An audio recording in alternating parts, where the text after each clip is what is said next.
just blown away by her ability to write down and sing to the voice of the Lord and how much she just really understands his character. So you can join with me in understanding that.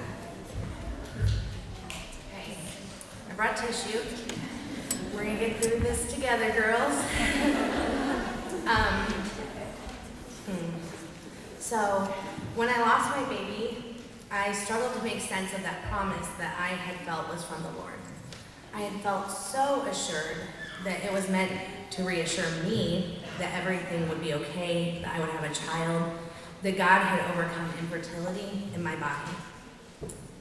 When I lost my baby, I thought I was in the darkest place I could be. I thought I knew the worst thing that could happen to me. But, there's always a but. 4 weeks later, when I came home from work to find that my husband had left me for another woman, I found the true meaning of brokenness. I'm no stranger to loss. By the time I was 20, I had lost 3 of 4 grandparents, countless friends, 1 of 3 siblings, and my mother. But I never knew heartache like this before. When someone dies, you get to keep all of the good memories of that person. My husband abandoned me. He left me. He took our only car, cleaned out our bank accounts, left me in a heap of medical debt, and I wasn't even done miscarrying our child yet. I had to ask a woman from our church to drive me to the obstetrician.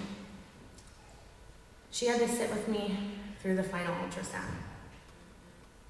In that hour on my knees pleading for my child, I had interpreted that promise for that moment, but now I know it was for this one.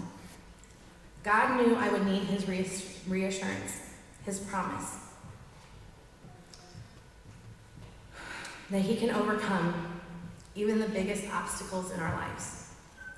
Now, when it seems like I am farther away than ever from realizing my dreams of motherhood, I can cling to the promise that God has good plans for me.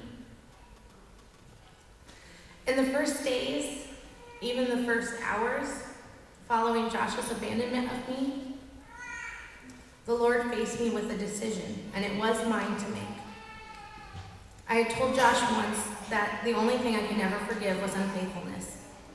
But God showed me exactly what I could forgive. And he provided grace and forgiveness in the measure needed for the situation. I prayed for my husband. I interceded on his behalf. I asked the Lord to let me see Josh through his eyes as the sad, hurting, and broken man that he has to be. I asked that he show me how to love my husband. I can tell you firmly that I have loved Josh more in these past 4 months than I ever loved him before. God has given me the opportunity to show him true, unconditional love. Before Josh walked out on our marriage, the love I had for him was conditional. It depended on him loving me in return. It depended on me being his wife. It was conditioned on us being best friends. Since then, I have chosen to love him, and I receive nothing in return. I never will. Recently, one of my friends contacted me to let me know she is afraid her marriage may be ending. My heart aches for her. But I gave her one piece of advice without hesitation. I challenged her to choose to love her husband. I acknowledge that making this choice, walking forward in love, may not change the outcome of the situation.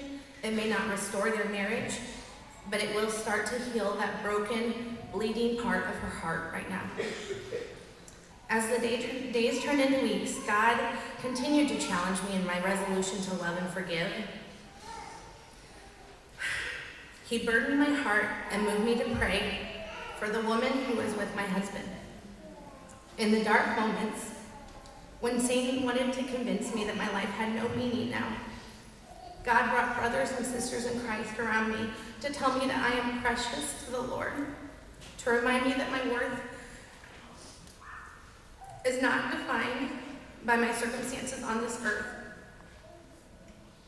I started to long for her to hear those same truths.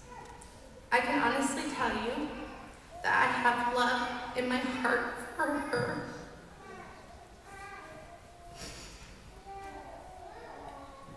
It is a daily choice to forgive them and love them both. It is not an easy one. Some days I don't make the right choice. I have to try again the next day.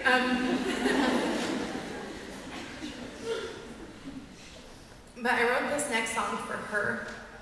It is a sincere prayer from my heart that I will be able to call her my sister one day.